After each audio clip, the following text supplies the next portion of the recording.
तो hi guys, मेरा नाम दिनेश। मैं क्लास 12th का एक एवरेज स्टूडेंट हूँ जो कि बोर्ड का तैयारी दिशा साइंस क्लास से करता हूँ।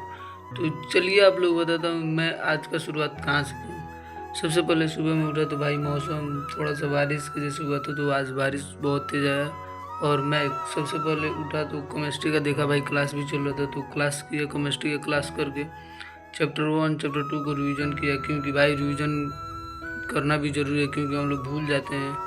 उसके बाद से भाई जो जो टॉपिक इम्पोर्टेंट है मैं उस पर ज़्यादा ध्यान देता हूँ, क्योंकि मार्क्स लाने के लिए इम्पोर्टेंट टॉपिक भी पढ़ना बहुत ज़रूरी है। मार्क्स लाना भी बहुत ज़रूरी है, इसलिए मैं सबसे ज़्यादा इम्पोर्टेंट टॉपिक पर ही फोकस करता हूँ। और ऑब्जेक्टिव जो है मैं जैसे एक चैप्टर का पूरा याद कर लेता हूँ, उसके बाद से ऑब्जेक्टिव लगाता हूँ। और वैसे भी तो सर करवा देते हैं चैप्टर के, लेकिन मैं P/Q में जो ऑब्जेक्टिव पूछा रहता है मैं उसको लगाता हूँ, क्योंकि मैं देखता हूँ कि मेरा तैयारी कितना हुआ है और कितना नहीं।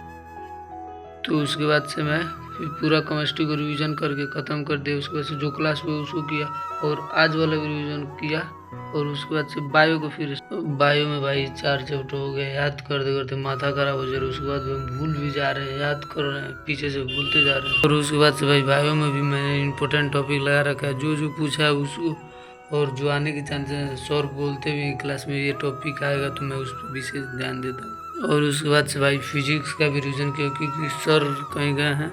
हम लोग को फिजिक्स की क्लास लोग 5 से या 7 तारीख से स्टार्ट होगा, इसलिए मैं फिजिक्स ले चलता हूँ। नहीं तो भाई हर सब्जेक्ट यहाँ पे मतलब गायब भी होते जाता है, आगे से पढ़ते हैं पीछे से भूलते जाते हैं, इसलिए मैं इसको भी याद करते रहता हूँ ताकि ये भी ना भूल जाए। और फिर से हिंदी का भी क्लास नहीं हो रहा, सर कहीं गए हैं, तो हिंदी में भी पूरा काव्य खंड और गद्य खंड को रिविजन किया, व्याकरण का। और इंग्लिश में भाई हम लोगों का तो बहुत आगे सिलेबस है, बहुत आगे।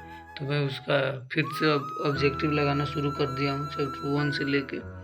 और ऑब्जेक्टिव लगा, अच्छा खासा ऑब्जेक्टिव बन रहा है और रिवीजन की भी इंग्लिश में बहुत ज़्यादा आवश्यकता है। तो मिलते हैं नेक्स्ट ब्लॉग के साथ। और आप लोग अगर चैनल बनाए तो चैनल को सब्सक्राइब करें।